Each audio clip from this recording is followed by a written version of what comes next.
Salve, salve, salve, salve. Salve, salve, salve, salve, salve, salve, salve, salve, salve, salve os seguianos da Terra. Bom,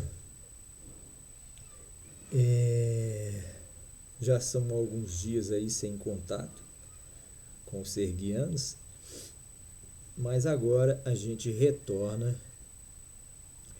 e vem, portanto, tentar mais uma vez mostrar como é que funcionam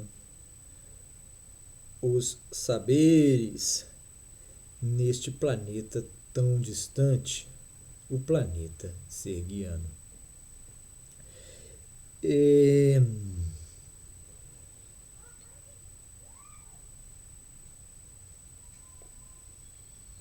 Nós estamos mais uma vez aí com a corujinha.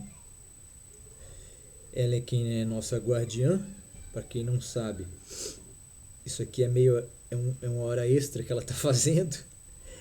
Ela é uma coruja de verdade, né? Ela é uma alma, ela carrega uma alma vivente, porém ela trabalha nos finais de semana, né, e em outras ocasiões como estátua, não é? Como estátua. De modo que os alienígenas do passado supunham que aqueles deuses, ao entrar ou ao adentrar nos palácios divinos, não é? A pessoa se deparava, portanto, com estátuas, né, de animais diversos, de criaturas extraordinárias, né, ou híbridas, né, por assim dizer, quer dizer, por vezes com cabeça de um animal e um corpo de um outro, por vezes com parte humanas, com partes animais e com partes da fantasia, seres mitológicos, né, dragões, demônios, deuses e deusas, enfim.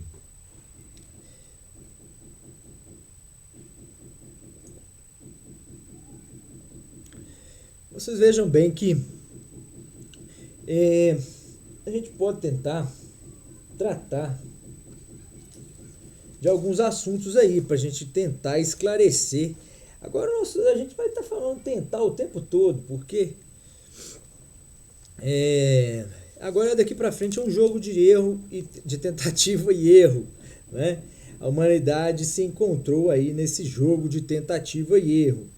Agora, então a gente sabe que o que a gente está dizendo aqui não vai de repente chegar a tempo, ou pelo menos chegando a tempo, não será muito lá ouvido, não será muito lá considerado.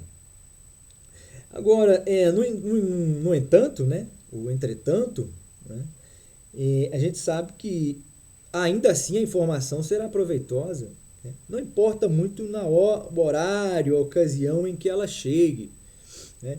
O importante é que os homens depois façam a leitura dela, né? Depois que eles abandonarem, portanto, esse jogo de tentativa e erro. Esse jogo de tentativa e erro. Bom, você vê que já no Chile, eles já falam lá de um tal partido da convergência social, né?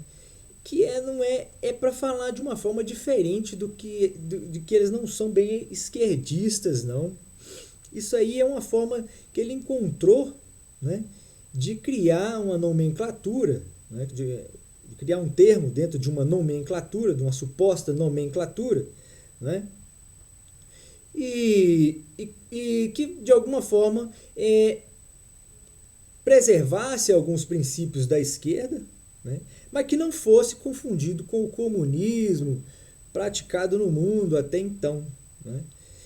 E aí, diante disso, você chega à seguinte conclusão: ora, essa convergência social é alguma coisa que tenta abarcar não só princípios da esquerda, mas igualmente da direita, né? Porque quando ele fala convergência social, ele já mudou, ele pede também a alteração do que seja o social. O social, neste caso aí, significa toda a sociedade, indistintamente, né, considerada, ou seja, indistinguivelmente. Quer dizer, significa que os seres não serão distinguidos uns dos outros, né? Ou seja, a sua distinção, inclusive nesse caso agora, não importa. Importa que ele seja um ser humano. Importa que ele seja um ser humano. Isso nos moldes aqui terráqueos, né? Lá em Sérgios foi a serguinidade que determinou, portanto, que isso acontecesse, que todos os seres fossem considerados não porque tinham características, méritos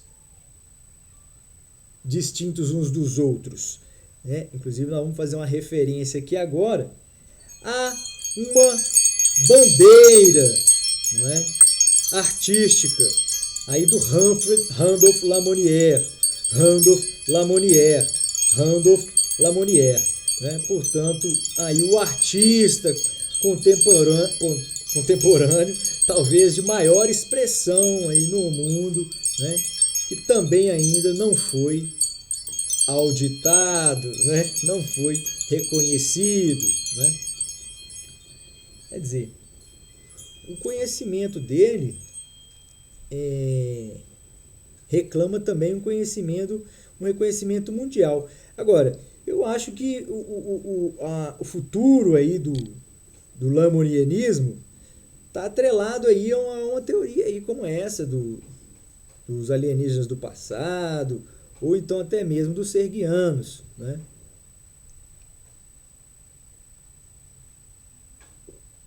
Porque os alienígenas do passado estão estão se comprometendo politicamente. Será que ninguém percebe que essas intervenções aí não são meros pressupostos de uma turma da pseudociência? Não é só isso não. Há uma reivindicação política para o tempo atual, né? Eles estão trazendo uma teoria que, com base nessa teoria, né, o mundo pode ser agora configurado, né? Com base nessa teoria, ou pelo menos da sua suposição, o mundo pode ser agora. Abrem-se portas para uma determinada configuração. Agora, não se sabe se essa configuração é boa, se ela é má, se ela é planejada, se ela é legítima ou ilegítima. Bom, vamos continuar tentando explicar aí, então, por esses vieses que nos vão ocorrendo aí,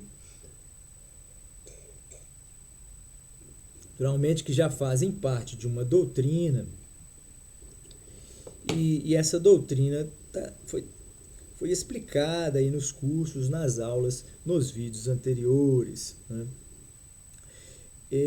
Porém, nós acreditamos que o conhecimento, o reconhecimento dessa doutrina seja tão importante, né, para o seu entendimento, né, conciliar, portanto, essa dupla perspectiva aí, da doutrina pura e da doutrina aplicada, né?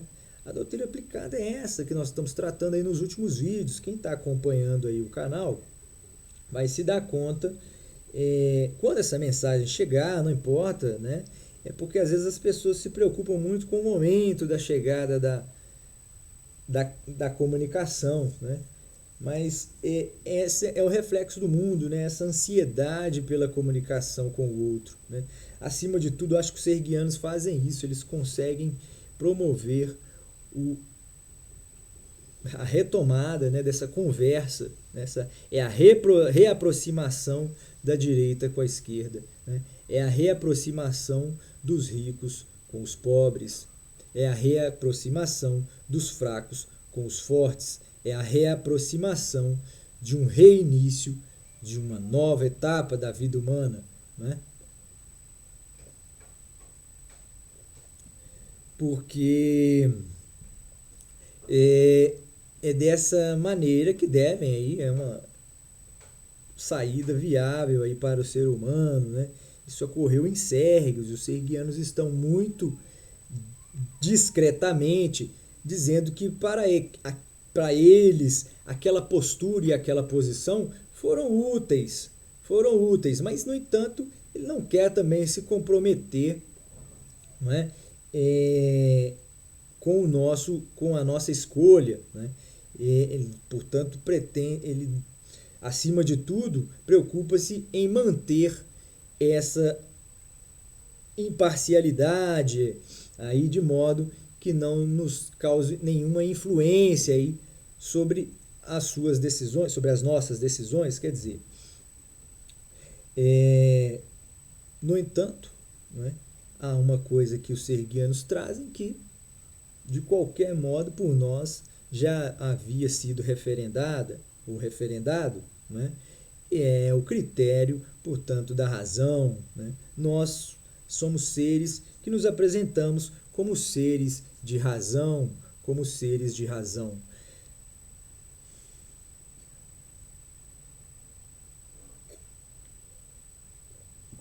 O mundo não tem unanimemente se posicionado assim.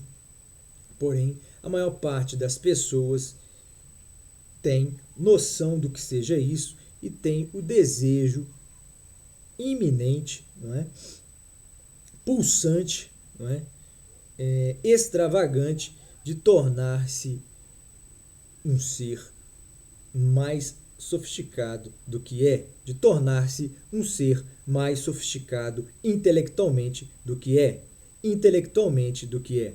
Bom, se você então trabalha com isso daí, você vê, por exemplo, Nietzsche. O Nietzsche que falou outro dia o seguinte: todos, porém, dominar, né? Que o Nietzsche, coitado, ele, né?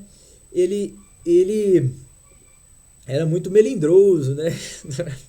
Minha mãe diria que ele era muito melindroso. Então, quer dizer, quando disseram que iam ajudá-lo, quer dizer, ele já respondeu imediatamente, né, radicalmente com a resposta: olha, ninguém ajuda ninguém, as pessoas estão atrás do seu próprio empoderamento e talvez através, sobretudo, do domínio do outro. Sobretudo através do domínio do outro. Quer dizer, você pode considerar aí que ele está sendo melindroso, ele pode até ter razão, né? Ele pode até ter razão no que está dizendo, no reflexo que está apresentando, porém é uma forma um tanto quanto às vezes arredia, né? E suspeitosa demais, porque de repente, de fato, essa aí seja uma verdade, mas ela pode ser encarada sob um outro viés.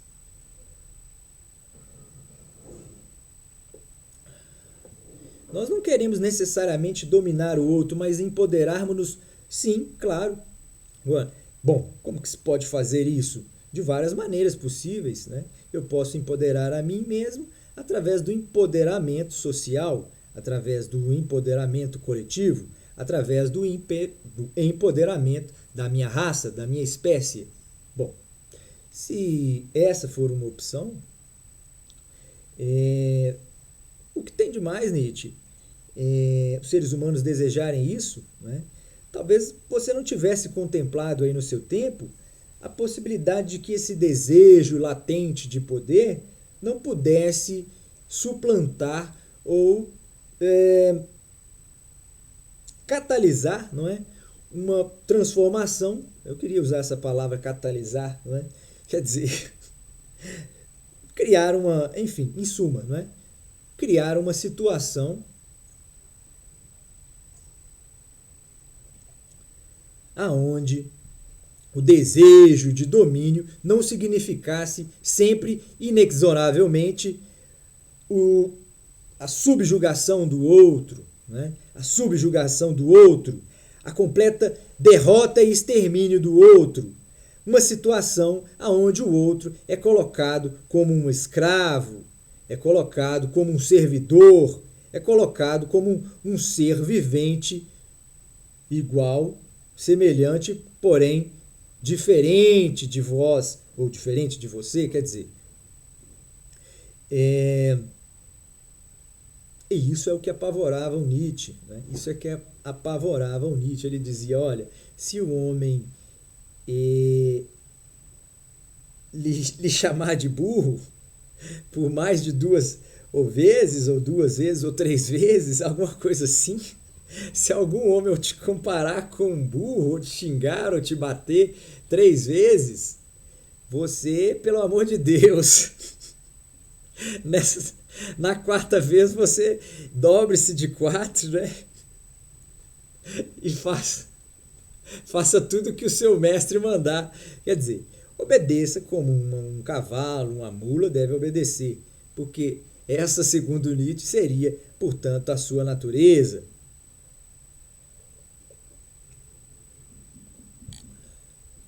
Bom, eu acho o seguinte, eu acho isso uma piada de mau gosto, tremendo. Eu acho que os seres humanos podem se dobrar aí,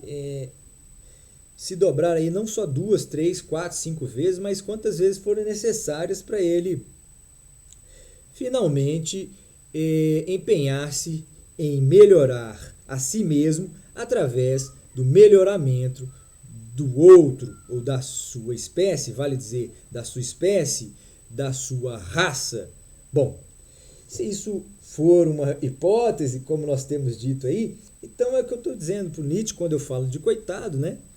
É só nisso daí, porque talvez também ele foi até mal interpretado, né? Talvez ele não... O Nietzsche, na verdade, era mais doce do que imaginavam, né?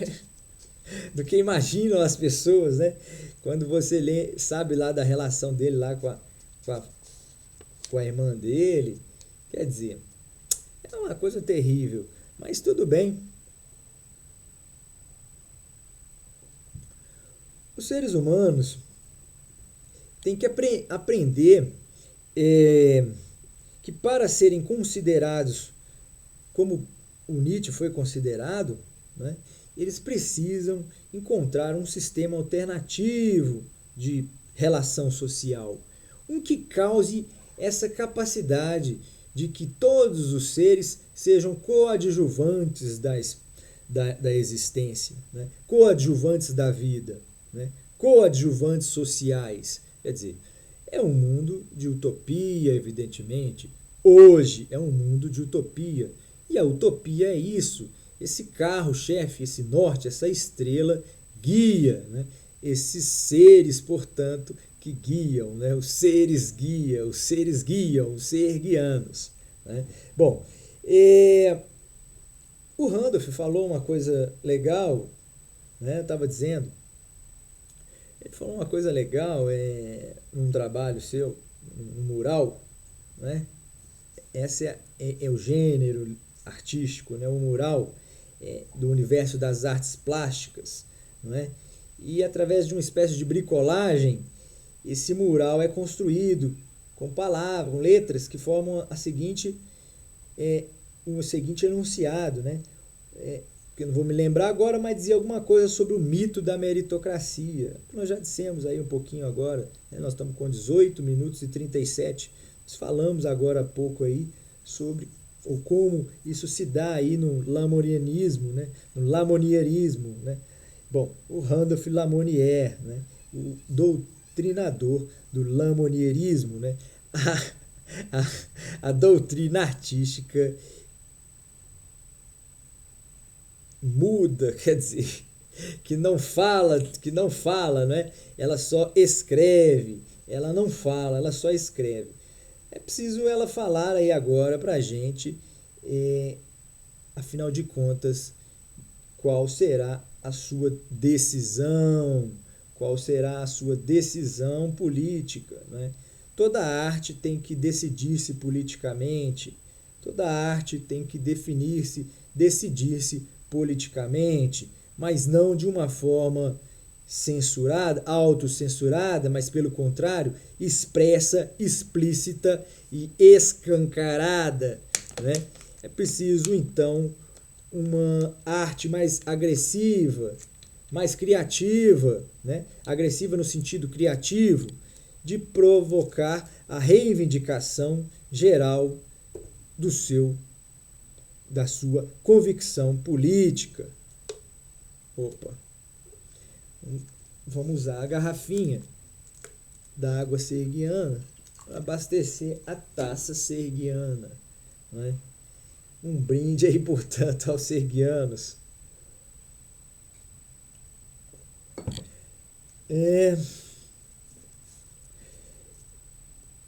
Bom, nós já temos falamos bastante sobre isso, olha.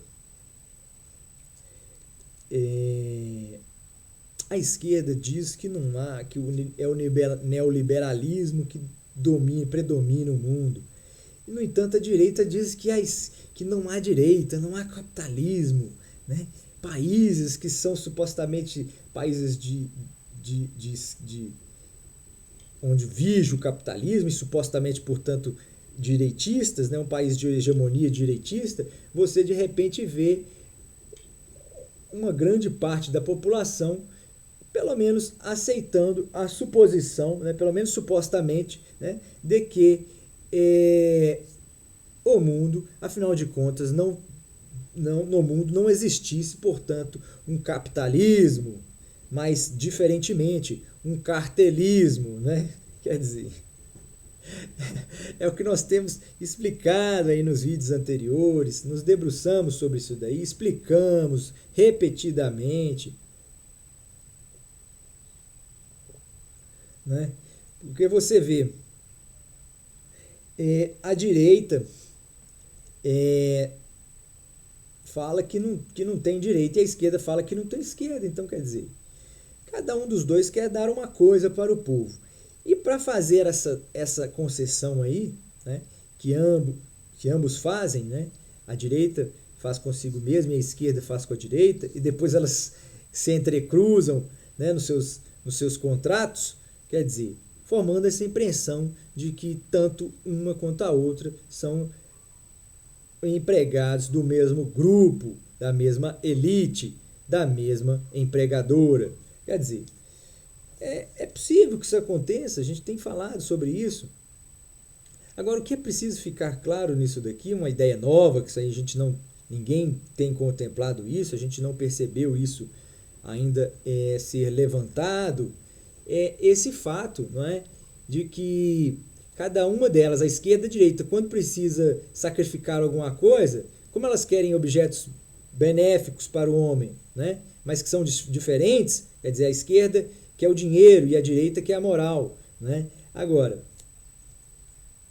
como é que elas ficam quando elas percebem que há também aí essa diferença, né, no que diz respeito aí ao que cada uma quer ou deseja, né, ou precisa sacrificar? Quer dizer, quando elas sacrificam, portanto, a direita, por exemplo, tem que sacrificar do ser humano, é o que a gente vê um camarada desse aí que vai na televisão, um comentarista, ele vai dar sorte que eu não vou lembrar o nome dele aqui agora, mas ele é ruivo, tá? É assim, empinadão assim, parece uma salsicha, daquelas de marca ruim. E aí, então, ele é bonito, ele é bem aparentado. E aí, o que acontece? Ele me diz o seguinte, pro pobre ou pro povo, vai ter uma certa dignidade. Ele estava fazendo alguns cálculos matemáticos lá e chegou à conclusão de que para o ser humano, para o povo brasileiro ter certa dignidade, ele teve coragem de expressar isso, de dizer isso, certa dignidade. Ele teve coragem. Então tá bom, ele foi corajoso. Não é? Ele foi corajoso. Porque a gente pensa o seguinte, é um absurdo você falar que alguém, né, pense no povo, né, seja à esquerda ou à direita, quando falam coisas como esta daí, né, e quando as suas promessas contratuais se referem a essas migalhas aí, né, das quais a gente tem visto, né, as quais a gente tem visto, né, as quais a gente tem visto, né, por exemplo, Os exemplos aí são inúmeros, né? São inúmeros. É porque o ser humano, o brasileiro, sobretudo, é esse ser aí também mal acostumado, né? No sentido de que sempre foi privado, né? Tão rico e tão pobre, né? Quer dizer, tão rico e tão pobre. Como é que pode isso, né? Tão rico e tão pobre, né? É o que o Bolsonaro fica falando aí, coitado, quando ele fica resmungando aquele negócio lá de aquela comparação. Olha o que acha, olha o que Israel é, que nós somos, e olha que somos, e que Israel. Isso é muito chato, viu, Bolsonaro? Mas tudo bem, a gente entende, a gente sabe. Olha, o Bolsonaro, eu não sei, eu não tenho aí acompanhado como estava acompanhando, né? Eu sei que nós não estamos muito bom aí com o Bolsonaro, não. Parece que ele tem pisado aí no tomate, pisado na bola, na cebola, pisado em tudo, né? No petróleo, na Amazônia. Tá pisando na Amazônia, hein? Pisou bastante na Amazônia. Quer dizer, como é que fica essa situação, Bolsonaro? Como é que fica isso daí? Isso é muito grave, né? Isso é muito grave. Isso é muito grave. Agora, o mais grave de tudo, não é? Se é que algum de vós aí foi capaz de atentar, né? É uma coisa que ninguém atentou aí para isso daí. Só mesmo os serguianos refletiram isso aí lá do céu. E aí a gente se dá conta do seguinte, olha, como que o principal noticiador aí desse fato, não é? A Rede Globo, notadamente o Jornal Nacional, passa uma informação truncada como essa. Quer dizer, passa uma informação truncada como esta. Quer dizer, aonde está aí a falta, a supressão do fundamento de tudo isso daí? Ora, na prestação de contas, né, de que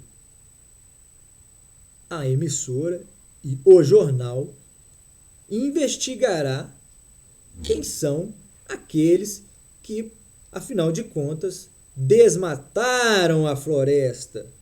Quem são aqueles, afinal de contas, que vão reivindicar ou ocupar aqueles terrenos desmatados, aquelas áreas degradadas. Ora, isso é o óbvio, né? É o óbvio que não é pensado, que não é questionado, que não é considerado. Portanto, se você passa a considerar isso daí, você começa a pensar o seguinte, olha, há uma coisa, uma incongruência aí de interesses, né? Uma suposta confusão aí. Afinal de contas, por que a emissora não faz esse trabalho, sendo que é um trabalho próprio e obrigacional da sua profissão? O jornalista tem que, no mínimo, cumprir essa obrigação aí para ser um jornalista, para ser um profissional social idôneo, para ser um profissional social idôneo, né?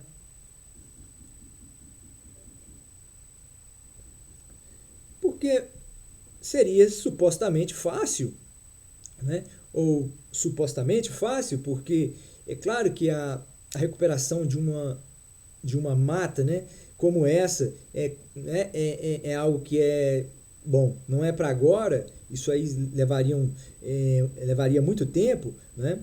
Porém, não importaria, não seria importante esse tempo seria o tempo da natureza. No entanto, a sua recuperação deveria ser imediata, né? Imediata, sem mais nenhuma pena, sem aplicação de mais nenhuma pena, né? Quer dizer, talvez haveria necessidade até de oferecer alguma parceria com esses investidores, mas desde que eles andassem conforme a lei, né? Quer dizer, em primeiro momento eles seriam obrigados lá a recuperar a área degradada e no segundo momento, nas áreas que pudessem ser ocupadas, que eles ocupassem com seus empreendimentos, né, sejam aí, que explorassem aí, sobretudo, a nossa capacidade, o nosso potencial turístico, né? Turístico, biomédico, não é? Científico, né? Quer dizer, isso aí tem que ser explicado, né? E a responsabilidade maior, evidentemente, não é da emissora. Há uma responsabilidade maior ainda do que essa, né? Cuja competência é mais expressa do que a anterior, né? Qual seja o presidente, né? O governo federal tem que investigar isso daí e dizer, enfim, declarar-se, né? Caso seja necessário revelar algo que não havia sido revelado, né? Isso aí é natural de um governo pode ser grande a esse ponto, né, de transmutar as suas próprias regras, né, e os seus próprios atos discricionários, né, transmutá-los em quê? Em atos verdadeiramente democráticos, né, atos verdadeiramente democráticos. Bom,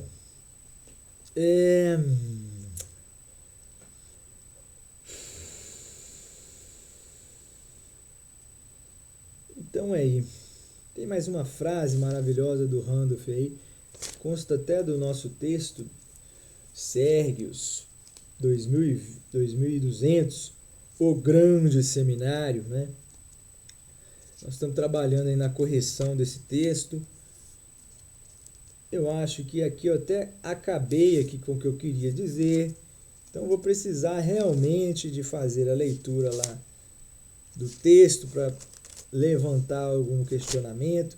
Posso me lembrar aqui, eventualmente, de algum comentário aí da semana, porque eu tenho ouvido cada coisa de dar medo, cada coisa de dar medo, né?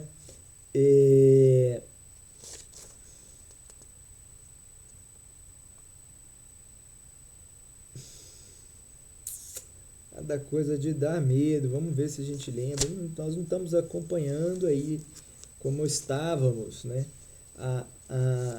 Os acontecimentos últimos aí da política federal, né? Da política mundial. Mas ficamos sabendo aí de algumas coisas aí, nos chamaram a atenção, né? A coisa não está bem, a gente está sabendo que a coisa não está lá, grandes coisas, né? A gente não está muito bem aí não, né? Nós temos que acalmar aí os ânimos, superar, né, a si mesmos. Nós precisamos nos superar, né? Cada um de nós. Essa superação aí, ela parte dessa prerrogativa, né? Dessa prerrogativa, que é a prerrogativa aí dos líderes, né? Eles é quem tem em suas mãos aí o poder de revolucionar, né? De revolucionar. Bom, há outros segmentos, outras partes da sociedade que também tem esse condão, né? Entretanto, o tempo agora reclama uma reconciliação aí da direita e da esquerda mundiais, né? Significando nada mais do que a reconciliação dos ricos com os pobres, né? Dos ricos com os pobres. Essa reconciliação, ela vai implicar aí nessa transformação comedida, né? Essa transformação paulatina, porém que se inicia imediatamente, né? É aquela mesma história lá da devastação da floresta. Não importa quando é que ela vai estar outra vez apta, né, a exercer a sua função, como era outrora no passado, né? Porém, O início disso daí marca já uma coisa, um acontecimento grandioso, né? Grandioso.